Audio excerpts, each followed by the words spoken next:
Corky is a born artist. But his uncle doesn't think so, and he's the one who pays the bills.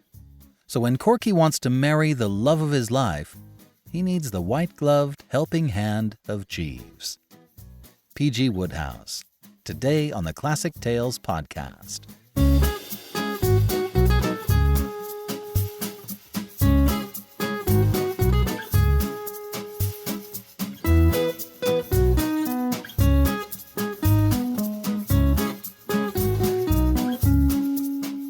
Welcome to the Classic Tales podcast. Thank you for listening. We are proudly supported by our listeners. Many thanks to our financial supporters who pitch in every month to help us keep the lights on. If you enjoy the show, please sign up to be a supporter for as little as $5 a month. We'll give you a coupon code every month as a thank you. Go to ClassicTalesAudiobooks.com and become a financial supporter today. And don't forget to rate and review us if you can. Thank you so much. In the spirit of the Olympics, I thought I'd share how in my youth I won a medal for wrestling. Yes, in my glorious youth I was a wrestler. Mostly because I couldn't dribble, catch, hit, shoot, or pass. I was just a turd out there. But as a clumsy little 8-year-old in a singlet, I was a pretty below-average wrestler. This surprised no one, but once I won a medal. I don't know if you've noticed how the bracket system works, but in these competitions of grit and technique, if you win, you go in the winner's bracket and fight more winners. Losers drop to the loser's bracket where they duke it out for second place. Now, the thing about this gladiatorial display I was involved in was that once I lost my first match, there was no one else in my weight class to wrestle. So I automatically made it to the end. Every time a new match was announced, there was nobody there. So I advanced until it was all over and I was given a third-place medal for losing. And honestly, it felt kind of good. Anyway, let's get on with the story.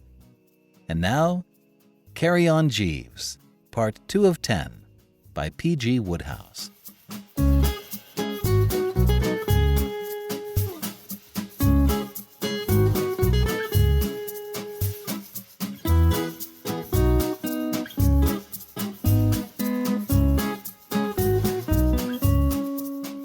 The artistic career of Corky.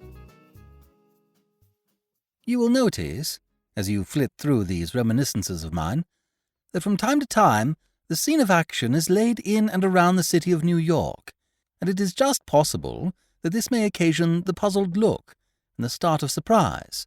What? It is possible that you may ask yourselves, is Bertram doing so far from his beloved native land?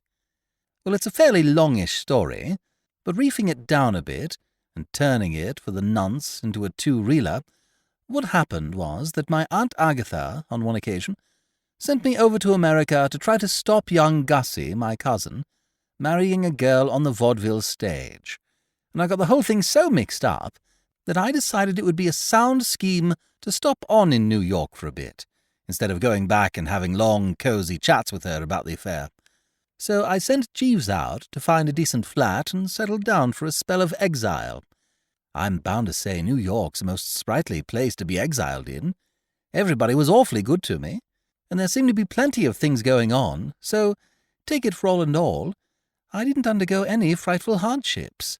Blokes introduced me to other blokes, and so on and so forth, and it wasn't long before I knew squads of the right sort, some who rolled in the stuff in houses up by the park, and others who lived with the gas turned down mostly around Washington Square, artists and writers and so forth, brainy coves. Corky, the bird I am about to treat of, was one of the artists.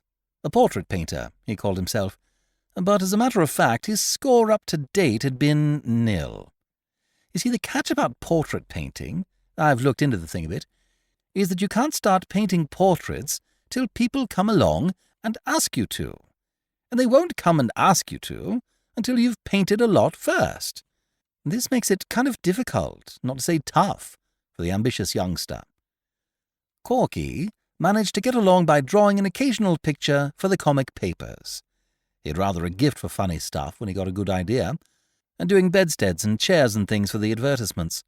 His principal source of income, however, was derived from biting the ear of a rich uncle, one Alexander Warple, who was in the jute business.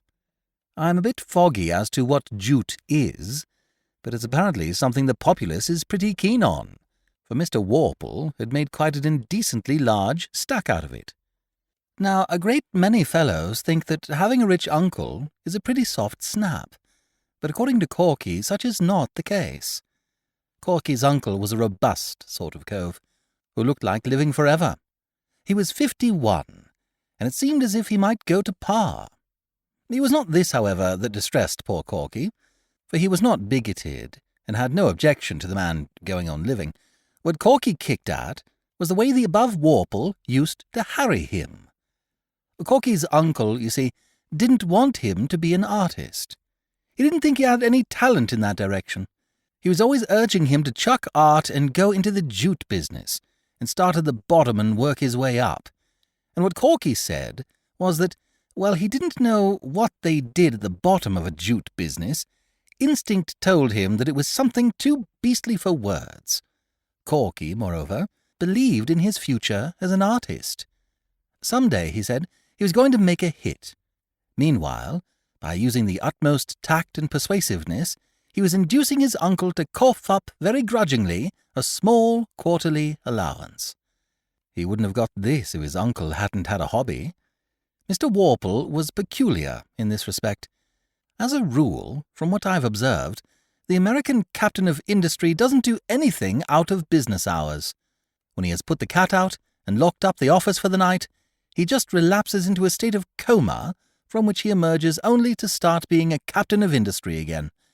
But Mr. Warple, in his spare time, was what is known as an ornithologist. He had written a book called American Birds, and was writing another to be called More American Birds. When he had finished that, the presumption was that he would begin a third, and keep on till the supply of American birds gave out. Corky used to go to him about once every 3 months, and let him talk about American birds. Apparently you could do what you liked with old Warple, if you gave him his head first on his pet subject. So these little chats used to make Corky's allowance all right for the time being. But it was pretty rotten for the poor chap. There was the frightful suspense, you see, and apart from that, birds, except when broiled and in the society of a cold bottle, bored him stiff. To complete the character study of Mr. Warple, he was a man of extremely uncertain temper, and his general tendency was to think that Corky was a poor chump, and that whatever step he took in any direction on his own account was just another proof of his innate idiocy. I should imagine Jeeves feels very much the same about me. So when Corky trickled into my apartment one afternoon, shooing a girl in front of him, and said, "Bertie, I want you to meet my fiancée, Miss Singer," the aspect of the matter which hit me first was precisely the one which he had come to consult me about. The very first words I spoke were, "Corky, how about your uncle?" The poor chap gave one of those mirthless laughs. He was looking anxious and worried, like a man who has done the murder all right but can't think what the deuce to do with the body. "We're so scared, Mr. Wooster," said the girl. "We were hoping that you might suggest a way of breaking it to him." Muriel Singer was one of those very quiet, appealing girls who have a way of looking at you with their big eyes as if they thought you were the greatest thing on earth and wondered that you hadn't got on to it yet yourself. She sat there in a sort of shrinking way, looking at me as if she was saying to herself, "Oh, I do hope this great strong man isn't going to hurt me." She gave a fellow a protective kind of feeling, made him want to stroke her hand and say, "There, there, little one," or words to that effect. She made me feel that there was nothing I wouldn't do for her. She was rather like one of those innocent-tasting American drinks which creep imperceptibly into your system, so that before you know what you're doing, you're starting out to reform the world by force if necessary, and pausing on your way to tell the large man on the corner that if he looks at you like that, you will knock his head off. What I mean is, she made me feel alert and dashing, like a knight-errant or something of that kind. I felt that I was with her in this thing to the limit. "I don't see why your uncle shouldn't be most awfully bucked," I said to Corky. "He will think Miss Singer the ideal wife for you." Corky declined to cheer up. "You don't know him. Even if he did like Muriel, he wouldn't admit it. That's the sort of pig-headed ass he is. It would be a matter of principle with him to kick. All that he would consider would be that I had gone and taken an important step without asking his advice, and he would raise Cain automatically. He's always done it." I strained the old bean to meet this emergency. "You want to work it so that he makes Miss Singer's acquaintance without knowing that you know her. Then you come along." "But how can I work it that way?" I saw his point. That was the catch. "There's only one thing to do," I said. "What's that?" "Leave it to Jeeves." And I rang the bell. "Sir?" said Jeeves, kind of manifesting himself. One of the rummy things about Jeeves is that unless you watch him like a hawk, you very seldom see him come into a room. He's like one of those weird birds in India who dissolve themselves into thin air and nip through space in a sort of disembodied way and assemble the parts again just where they want them. I've got a cousin who's what they call a theosophist, and he says he's often nearly worked the thing himself, but couldn't quite bring it off, probably owing to having fed in his boyhood on the flesh of animals slain in anger and pie. The moment I saw the man standing there, registering respectful attention, a weight seemed to roll off my mind. I felt like a lost child who spots his father in the offing. "Jeeves," I said, "we want your advice." "Very good, sir." I boiled down Corky's painful case into a few well-chosen words. "So you see what it amounts to, Jeeves. We want you to suggest some way by which Mr. Warple can make Miss Singer's acquaintance without getting on to the fact that Mr. Corcoran already knows her. Understand?" "Perfectly, sir." "Well, try to think of something." "I have thought of something already, sir." "You have?" "The scheme I would suggest cannot fail of success, but it has what may seem to you a drawback, sir, in that it requires a certain financial outlay." "He means," I translated to Corky, "that he's got a pippin of an idea, but it's going to cost a bit." Naturally, the poor chap's face dropped, for this seemed to dish the whole thing, but I was still under the influence of the girl's melting gaze, and I saw that this was where I started in as the knight-errant. "You can count on me for all that sort of thing, Corky," I said. "Only too glad. Carry on, Jeeves." "I would suggest, sir, that Mr. Corcoran take advantage of Mr. Warple's attachment to ornithology." "How on earth did you know that he was fond of birds?" "It is the way these New York apartments are constructed, sir. Quite unlike our London houses. The partitions between the rooms are of the flimsiest nature. With no wish to overhear, I have sometimes heard Mr. Corcoran expressing himself with a generous strength on the subject I have mentioned." "Oh, well?" "Why should not the young lady write a small volume, to be entitled, let us say, The Children's Book of American Birds, and dedicate it to Mr. Warple? A limited edition could be published at your expense, sir, and a great deal of the book would, of course, be given over to eulogistic remarks concerning Mr. Warple's own larger treatise on the same subject. I should recommend the dispatching of a presentation copy to Mr. Warple immediately on publication, accompanied by a letter in which the young lady asks to be allowed to make the acquaintance of one to whom she owes so much. This would, I fancy, produce the desired result, but as I say, the expense involved would be considerable." I felt like the proprietor of a performing dog on the vaudeville stage when the tyke has just pulled off his trick without a hitch. I had betted on Jeeves all along, and I had known that he wouldn't let me down.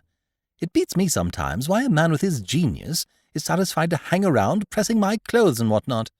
If I had half Jeeves's brain, I should have a stab at being Prime Minister or something. "Jeeves," I said, "that is absolutely ripping. One of your very best efforts." "Thank you, sir." The girl made an objection. "But I'm sure I couldn't write a book about anything. I can't even write good letters." "Muriel's talents," said Corky with a little cough, "lie more in the direction of the drama, Bertie. I didn't mention it before, but One of our reasons for being a trifle nervous as to how Uncle Alexander will receive the news is that Muriel is in the chorus of that show Choose Your Exit at the Manhattan.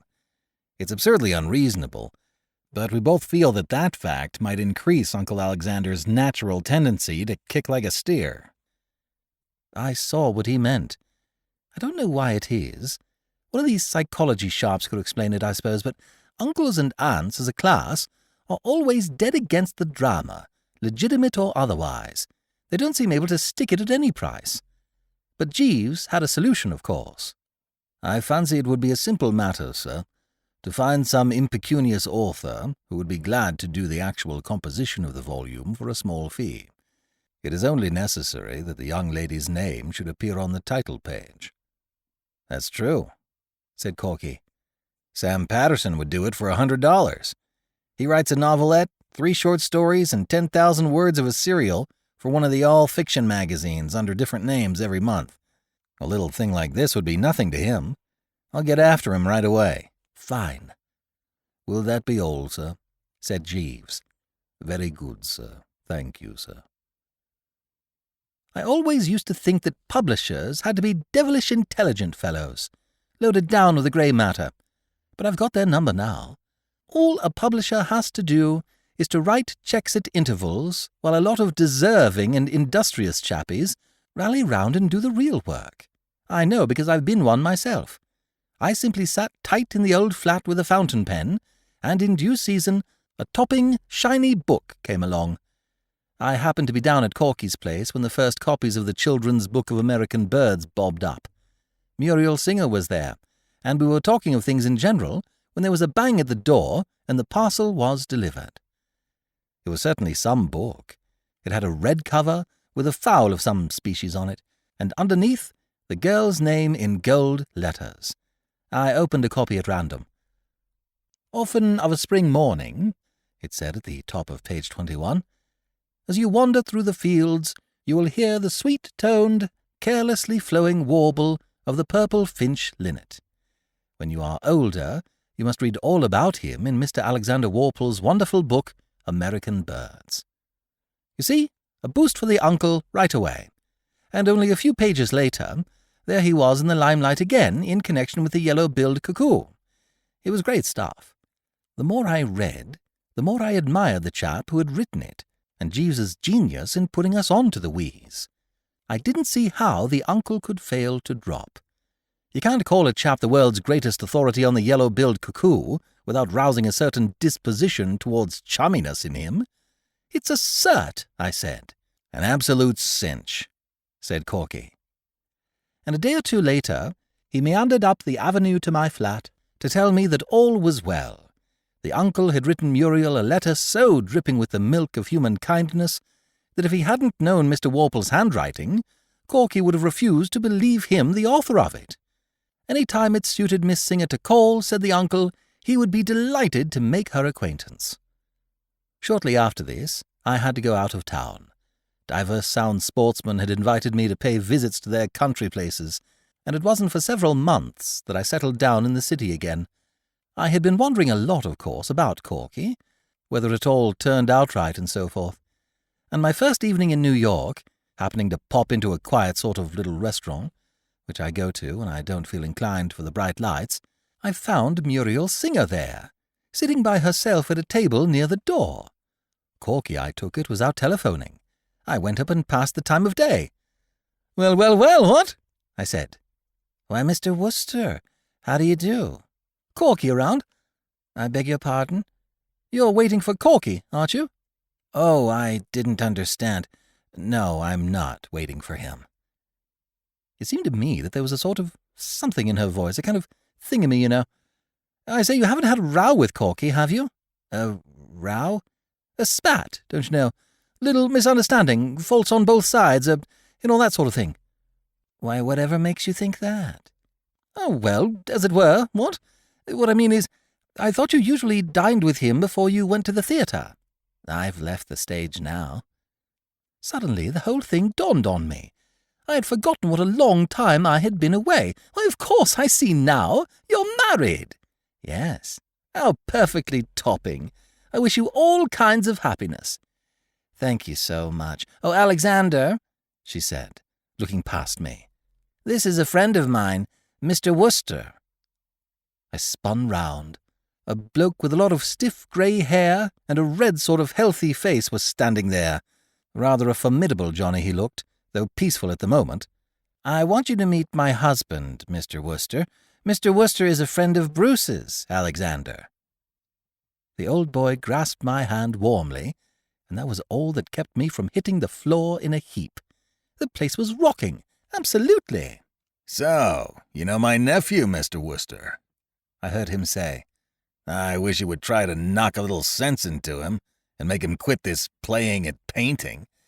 But I have an idea that he is steadying down. I noticed at first, that night he came to dinner with us, my dear, to be introduced to you. He seemed altogether quieter and more serious. Something seemed to have sobered him. Perhaps you will give us the pleasure of your company at dinner tonight, Mr. Wooster? Or have you dined?" I said I had. What I needed then was air, not dinner. I felt that I wanted to get into the open and think this thing out. When I reached my flat, I heard Jeeves moving about in his lair. I called him. "Jeeves," I said, "now is the time for all good men to come to the aid of the party. A stiff B&S, first of all, and then I've a bit of news for you." He came back with a tray and a long glass. "Better have one yourself, Jeeves. You'll need it." "Later on, perhaps. Thank you, sir."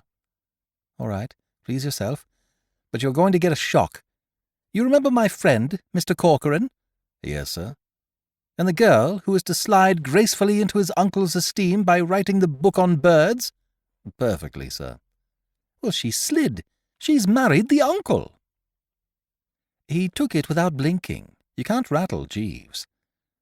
"That was always a development to be feared, sir." "You don't mean to tell me that you were expecting it?" "It crossed my mind as a possibility." "Did it, by Jove? Well, I think you might have warned us."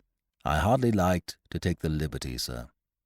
Of course, as I saw, after I'd had a bite to eat and was in a calmer frame of mind, what had happened wasn't my fault, if you come down to it. I couldn't be expected to foresee that the scheme, in itself a crackerjack, would skid into the ditch as it had done. But all the same, I'm bound to admit that I didn't relish the idea of meeting Corky again until Time, the great healer, had been able to get in a bit of soothing work. I cut Washington Square out absolutely for the next few months. I gave it the complete miss and baulk. And then, just when I was beginning to think I might safely pop down in that direction and gather up the dropped thread, so to speak, Time, instead of working the healing wheeze, went and pulled the most awful bone and put the lid on it. Opening the paper one morning, I read that Mrs. Alexander Warple had presented her husband with a son and heir. I was so dashed sorry for poor old Corky that I hadn't the heart to touch my breakfast. I was bowled over. Absolutely. He was the limit. I hardly knew what to do. I wanted, of course, to rush down to Washington Square and grip the poor blighter silently by the hand. And then, thinking it over, I hadn't the nerve. Absent treatment seemed the touch. I gave it him in waves. But after a month or so, I began to hesitate again. It struck me that it was playing it a bit low down on the poor chap, avoiding him like this just when he probably wanted his pals to surge round him most. I pictured him sitting in his lonely studio with no company but his bitter thoughts, and the pathos of it got me to such an extent that I bounded straight into a taxi and told the driver to go all out for the studio. I rushed in, and there was Corky, hunched up at the easel, painting away, while on the model throne sat a severe-looking female of middle age holding a baby. A fellow has to be ready for that sort of thing. "Oh, ha!" I said, and started to back out. Corky looked over his shoulder. "Hello, Bertie. Don't go. We're just finishing for the day. That will be all this afternoon," he said to the nurse, who got up with the baby and decanted it into the perambulator which was standing in the fairway. "At the same hour tomorrow, Mr. Corcoran?" "Yes, please." "Good afternoon." "Good afternoon." Corky stood there, looking at the door, and then he turned to me and began to get it off his chest. Fortunately, he seemed to take it for granted that I knew all about what had happened, so it wasn't as awkward as it might have been. "It's my uncle's idea," he said. "Muriel doesn't know about it yet. The portrait's to be a surprise for her on her birthday. The nurse takes the kid out ostensibly to get a breather, and they beat it down here. If you want an instance of the irony of fate, Bertie, get acquainted with this. Here's the first commission I have ever had to paint a portrait, and the sitter is that human poached egg that has butted in and bounced me out of my inheritance. Can you beat it? I call it rubbing the thing in, to expect me to spend my afternoons gazing into the ugly face of a little brat who, to all intents and purposes, has hit me behind the ear with a blackjack and swiped all I possess. I can't refuse to paint the portrait, because if I did, my uncle would stop my allowance. Yet every time I look up and catch that kid's vacant eye, I suffer agonies. I tell you, Bertie, sometimes when he gives me a patronizing glance and then turns away and is sick, as if it revolted him to look at me, I come within an ace of occupying the entire front page of the evening papers as the latest murder sensation. There are moments when I can almost see the headlines. "Promising young artist beans baby with axe." I patted his shoulder silently. My sympathy for the poor old scout was too deep for words. I kept away from the studio for some time after that, because it didn't seem right to me to intrude on the poor chappie's sorrow. Besides, I'm bound to say that nurse intimidated me. She reminded me so infernally of Aunt Agatha. She was the same gimlet-eyed type. But one afternoon, Corky called me on the phone. "Bertie." "Hello?" "Are you doing anything this afternoon?" "Nothing special." "You couldn't come down here, could you?" "What's the trouble? Anything up?" "I've finished the portrait." "Good boy. Stout work." "Yes." His voice sounded rather doubtful. "The fact is, Bertie, it doesn't look quite right to me. There's something about it. My uncle's coming in half an hour to inspect it, and I don't know why it is, but I kind of feel I'd like your moral support." I began to see that I was letting myself in for something. The sympathetic cooperation of Jeeves seemed to me to be indicated. "You think he'll cut up rough?" "He may." I threw my mind back to the red-faced chappie I had met at the restaurant, and tried to picture him cutting up rough. It was only too easy. I spoke to Corky firmly on the telephone. "I'll come," I said. "Good. "But only if I may bring Jeeves." "Why Jeeves? What's Jeeves got to do with it? Who wants Jeeves? Jeeves is the fool who suggested the scheme that has led—" "Listen, Corky, old top. If you think I'm going to face that uncle of yours without Jeeves's support, you're mistaken. I'd sooner go into a den of wild beasts and bite a lion on the back of the neck." "Oh, all right," said Corky. Not cordially, but he said it. So I rang for Jeeves and explained the situation. "Very good, sir," said Jeeves. We found Corky near the door, looking at the picture with one hand up in a defensive sort of way, as if he thought it might swing on him. "Stand right where you are, Bertie," he said, without moving. "Now, tell me honestly, how does it strike you?" The light from the big window fell right on the picture. I took a good look at it. Then I shifted a bit nearer and took another look. Then I went back to where I had been at first, because it hadn't seemed quite so bad from there. "Well?" said Corky anxiously. I hesitated a bit.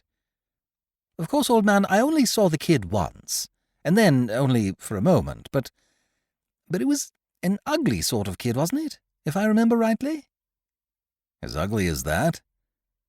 I looked again, and honesty compelled me to be frank. "I don't see how it could have been, old chap." Poor old Corky ran his fingers through his hair in a temperamental sort of way. He groaned. "You're quite right, Bertie. Something's gone wrong with the darn thing. My private impression is that, without knowing it, I've worked that stunt that Sargent used to pull, painting the soul of the sitter. I've got through the mere outward appearance, and have put the child's soul on canvas." But could a child of that age have a soul like that? I don't see how he could have managed it in the time. What do you think, Jeeves? I doubt it, sir. It sort of leers at you, doesn't it? You've noticed that too? Said Corky. I don't see how one could help noticing. All I tried to do was to give the little brute a cheerful expression. But as it has worked out, he looks positively dissipated. Just what I was going to suggest, old man. He looks as if he were in the middle of a colossal spree, and enjoying every minute of it. Don't you think so, Jeeves? He has a decidedly inebriated air, sir. Corky was starting to say something when the door opened and the uncle came in. For about 3 seconds all was joy, jollity, and goodwill. The old boy shook hands with me, slapped Corky on the back, said he didn't think he had ever seen such a fine day, and whacked his leg with his stick. Jeeves had projected himself into the background, and he didn't notice him. Well, Bruce, my boy, so the portrait is really finished, is it? Really finished? Well, bring it out. Let's have a look at it. This will be a wonderful surprise for your aunt. Where is it? And then he got it, suddenly, when he wasn't set for the punch, and he rocked back on his heels. "Oosh!" he exclaimed. And for perhaps a minute, there was one of the scaliest silences I've ever run up against. "Is this a practical joke?" he said at last, in a way that set about 16 drafts cutting through the room at once. I thought it was up to me to rally round old Corky. You want to stand a bit farther away from it, I said. "You're perfectly right," he snorted. "I do. I want to stand so far away from it that I can't see the thing with a telescope." He turned on Corky like an untamed tiger of the jungle who has just located a chunk of meat. "And this is what you have been wasting your time and my money for all these years? A painter. I wouldn't let you paint a house of mine. I gave you this commission thinking that you were a competent worker, and this extract from a comic supplement is the result." He swung towards the door, lashing his tail and growling to himself. "This ends it. If you wish to continue this foolery of pretending to be an artist because you want an excuse for idleness, please yourself. But let me tell you this.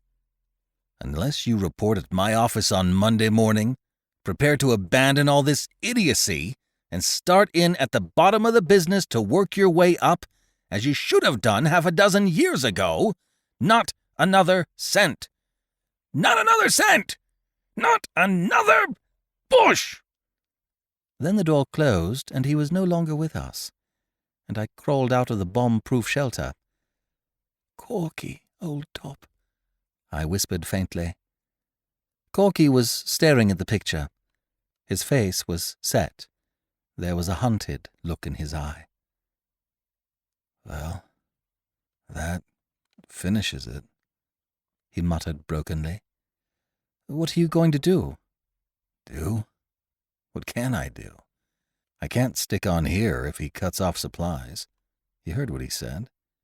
I shall have to go to the office on Monday." I couldn't think of a thing to say. I knew exactly how he felt about the office. I don't know when I've been so infernally uncomfortable. It was like hanging round, trying to make conversation to a pal who's just been sentenced to 20 years in quad. And then a soothing voice broke the silence. "If I might make a suggestion, sir?" It was Jeeves. He had slid from the shadows and was gazing gravely at the picture. Upon my word, I can't give you a better idea of the shattering effect of Corky's Uncle Alexander when in action than by saying that he had absolutely made me forget for the moment that Jeeves was there. "I wonder if I have ever happened to mention to you, sir, a Mr. Digby Thistleton, with whom I was once in service. Perhaps you have met him. He was a financier. He is now Lord Bridgeworth. It was a favourite saying of his that there is always a way. The first time I heard him use the expression was after the failure of a patent depilatory which he promoted. "Jeeves," I said, "what on earth are you talking about?" "I mentioned Mr. Thistleton, sir. because he was in some respects a parallel case to the present one. His depilatory failed, but he did not despair. He put it on the market again under the name of Hair-O, guaranteed to produce a full crop of hair in a few months. It was advertised, if you remember, sir, by a humorous picture of a billiard ball, before and after taking, and made such a substantial fortune that Mr. Thistleton was soon afterwards elevated to the peerage for services to his party. It seems to me that if Mr. Corcoran looks into the matter, he will find, like Mr. Thistleton, that there is always a way. Mr. Warple himself suggested the solution of the difficulty. In the heat of the moment, he compared the portrait to an extract from a coloured comic supplement. I consider the suggestion a very valuable one, sir. Mr. Corcoran's portrait may not have pleased Mr. Warple as a likeness of his only child, but I have no doubt that editors would gladly consider it as a foundation for a series of humorous drawings. If Mr. Corcoran will allow me to make the suggestion, his talent has always been for the humorous. There is something about this picture, something bold and vigorous, which arrests the attention. I feel sure it would be highly popular. Corky was glaring at the picture and making a sort of dry, sucking noise with his mouth. He seemed completely overwrought.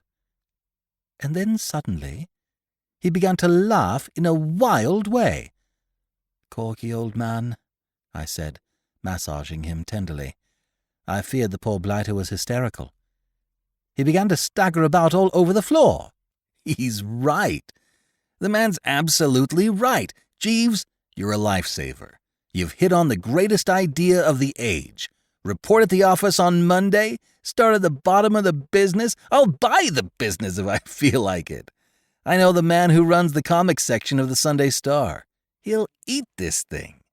He was telling me only the other day how hard it was to get a good new series. He'll give me anything I ask for a real winner like this. I've got a gold mine. Where's my hat? I've got an income for life. Where's that confounded hat? Lend me a $5, Bertie. I want to take a taxi down to Park Row. Jeeves smiled paternally. Or rather, he had a kind of paternal muscular spasm about the mouth, which is the nearest he ever gets to smiling. If I might make the suggestion, Mr. Corcoran, for a title of the series which you have in mind, The Adventures of Baby Blobs. Corky and I looked at the picture, then at each other in an odd way. Jeeves was right. There could be no other title. "Jeeves," I said. It was a few weeks later, and I had just finished looking at the comics section of the Sunday Star. I'm an optimist. I always have been. The older I get, the more I agree with Shakespeare and those poet Johnnies about it always being darkest before the dawn, and there's a silver lining in what you lose on the swings you make up on the roundabouts. Look at Mr. Corcoran, for instance. There was a fellow, one would have said, clear up to the eyebrows in the soup. To all appearances he had got it right in the neck. Yet look at him now. Have you seen these pictures? I took the liberty of glancing at them before bringing them to you, sir. Extremely diverting. They've made a big hit, you know. I anticipated it, sir.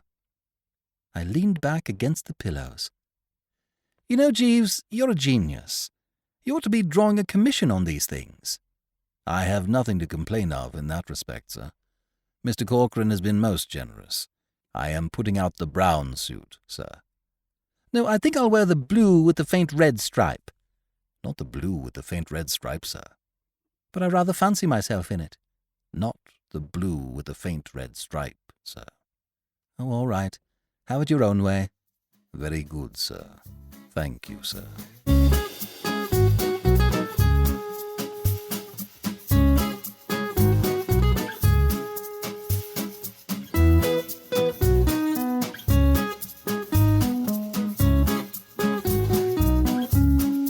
This is B.J. Harrison. I hope you've enjoyed this unabridged production of Carry On Jeeves Part 2 of 10 by P.G. Wodehouse. If you've enjoyed this book, please become a financial supporter by visiting our website at classictalesaudiobooks.com. Become a monthly supporter for as little as $5 a month, and we'll send you a monthly coupon code as a thank you. And please rate and review us if you can. It really helps other folks to find our show. Thank you for joining me today and allowing classic literature to awaken your better self. Please join me every week, and we'll rediscover the greatest stories ever put to paper.